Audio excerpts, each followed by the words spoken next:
စီထားမြင်သာခြင်းခိုက်တံလေးမှာတိမ်တွေပြူခွဲသွား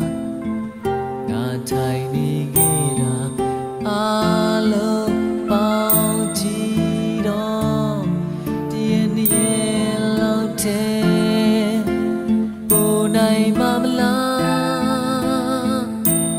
အိုးတိမ်တွေလိုများသွားနေ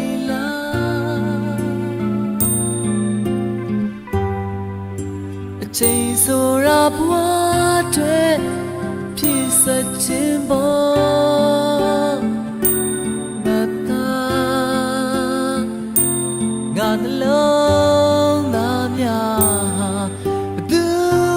ရဲ့လက်မစတဲ့ပေါ်လိုက်သွားနေများခြင်းများရည်ရွယ်ရာအခိုက်အတန့်လေးမှာနေရာယူပြီးသွား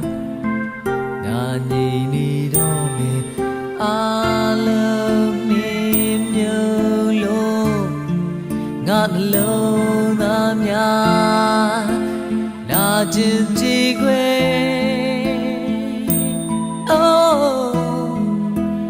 ငါထင်တာများမာနေပြီလားဘွားရဲ့အချိန်ဆိုရ